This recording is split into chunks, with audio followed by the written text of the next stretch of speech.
Hello guys, അപ്പോൾ നമുക്കൊരു video ചെയ്താലോ? 2 ദിവസത്തെ ഇടവേളയ്ക്ക് ശേഷം തുടങ്ങാം അല്ലേ? അപ്പോൾ എന്നെ കാണാൻ വേണ്ടി എൻ്റെ UK-കാരി ചേച്ചി കൊല്ലത്തുള്ള എൻ്റെ വീട്ടിൽ വന്ന സീനം നിങ്ങൾ കാണുന്നത് വീഡിയോയിൽ കുറച്ച് പെർഫെക്ഷൻ കുറവുണ്ട് കേട്ടോ. ഇത് എഡിറ്റ് ചെയ്യാൻ എടുത്തപ്പോൾ എനിക്കും ഇഷ്ടപ്പെട്ടില്ല. കാരണം എൻ്റെ ചേച്ചിയുടെ മോളെ ഇത് എടുത്തേ, അവൾക്ക് അത്ര അങ്ങോട്ട് അറിവില്ല. അതുകൊണ്ടാണ്, നിങ്ങൾ ക്ഷമിക്കണം കേട്ടോ. അപ്പോൾ നമുക്ക് കാര്യത്തിലേക്ക് കിടന്നാലോ? ചേച്ചി എന്ന് പറഞ്ഞാൽ എൻ്റെ സ്വന്തം ചേച്ചിയല്ല കേട്ടോ, പക്ഷേ എൻ്റെ സ്വന്തം ചേച്ചിയെ പോലെയാണ്. ഞങ്ങളുടെ സൗഹൃദം തുടങ്ങുന്നത് 2016 അവസാന കാലഘട്ടത്തിലാണ് കേട്ടോ. അതെങ്ങനെയാണോ തുടങ്ങിയത് അതുപോലെ തന്നെ സ്റ്റിൽ ഇപ്പോഴും ഉണ്ട്, ദൈവാധീനം.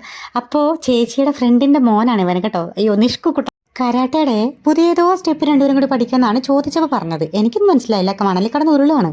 ചേച്ചി വരുന്നത് ഞങ്ങൾ മുൻകൂട്ടി പ്ലാൻ ചെയ്തത് കൊണ്ട് തന്നെ കൊഞ്ചും ഞണ്ടും ഒക്കെ നേരത്തെ വാങ്ങി സ്റ്റോർ ചെയ്തിരുന്നു കേട്ടോ. പക്ഷേ ഇത് ക്ലീൻ ചെയ്യുന്നതോ കുക്ക് ചെയ്യുന്നതോ ഒന്നും വീഡിയോ എടുക്കാൻ പറ്റില്ല. ബിക്കോസ് ഈ സെയിം ഡേ തന്നെയാണ് ഞാൻ അഞ്ചൽ എൻ്റെ ഗ്രാമത്തിൽ പോയി എൻ്റെ മുത്തശ്ശനെ കാണാൻ പോണത്. അപ്പോൾ രണ്ടും ഒരു ദിവസം ആയതുകൊണ്ട് കുറച്ച് ഹറിബറി ആയിരുന്നു. കൊഞ്ച് ഫ്രൈ, ഞണ്ട് റോസ്റ്റ്, അവിയൽ, പപ്പടം, ചമ്മന്തി, പായസം എന്താണ്ടൊക്കെ ഉണ്ടായിരുന്നു കേട്ടോ. ഇതൊന്നും ഞാനല്ല കുക്ക് ചെയ്തത്, ചേച്ചിയും അമ്മയും കൂടിയാണ്. കൊഞ്ചും ഞണ്ടും ഒക്കെ കണ്ടപ്പോൾ ഇത് എവിടെ നിന്നാണ് കിട്ടിയെന്നായി അവൻ്റെ ചോദ്യം. പക്ഷേ അവൻ തന്നെ ഉത്തരം കണ്ടുപിടിച്ചു. ആദ്യം ഞാനിതൊക്കെ നോക്കിക്കോട്ടെ.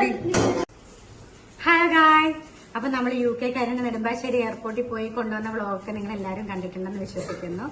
അപ്പം ഇന്ന് ചേച്ചി കൊല്ലത്തുനിന്ന് ഞങ്ങളെ കാണാൻ വേണ്ടിയിട്ട് എൻ്റെ വീട്ടിൽ വന്നിരിക്കുകയാണ്.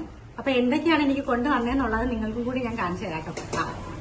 ദേ ഒരു കവറിലൊക്കെ ആയിട്ട് കൊണ്ടുവന്നിട്ടുണ്ട് സാധനങ്ങൾ. എനിക്ക് ഏറ്റവും പ്രിയപ്പെട്ട എനിക്ക് mascara, lip liner, lipstick, lip glow. Wow. അതിനുശേഷം UK ചേച്ചികൾ പറയണ്ടല്ലോ, കുറെ ചോക്ലേറ്റ്സ്, എല്ലാം കുറെ കോഫി പൗഡർ. അത് ഞാൻ എഡിറ്റ് വാങ്ങിച്ച നാണം കിട്ടാറുണ്ട്. അത് ഇതിന്റെ കണ്ടന്റ് അടി. ഇതെന്താ ചേച്ചി? ക്യൂടെക്സ് ആണോ? ക്യൂടെക്സ്. ഇതിന്റെ ഒന്നും പേരെനിക്ക് അറിഞ്ഞു. ഇതെന്ത്?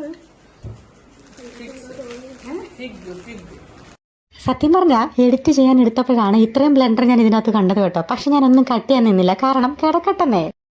അവസാനം ചേച്ചി പറയാം, ഇതൊന്നും നിന്നെ കൊണ്ട് കൂട്ടിയ കൂടാത്ത കാര്യങ്ങളാണ്, മര്യാദയ്ക്ക് മനുഷ്യനെ നാണം കെടുത്താതെ എല്ലാം കെട്ടിപ്പറക്കി മാറ്റി വെച്ചോളാം. പിന്നെ ഞാൻ ആ ദൗത്യം ഉപേക്ഷിച്ചു. ഊണൊക്കെ കഴിച്ച് അങ്ങനെ ഇരുന്നപ്പോ അവനൊരാഗ്രഹം ബുള്ളറ്റിലൊന്ന് കറങ്ങണം എന്ന്. അങ്ങനെ അവർ 3 പേരും കൂടി ഐസ്ക്രീമോ മറ്റോ കഴിക്കാൻ വേണ്ടി പോയി. ഞങ്ങൾ ഷോപ്പിങ്ങിനും പോയി. അപ്പൊ ഇന്നത്തെ വിശേഷം ഇത്രയേ ഉള്ളൂ. വീഡിയോ എല്ലാവർക്കും ഇഷ്ടപ്പെട്ടു എന്ന് വിശ്വസിക്കുന്നു. അപ്പൊ ടട്ട ബബ്ബ ചെയ്യൂ.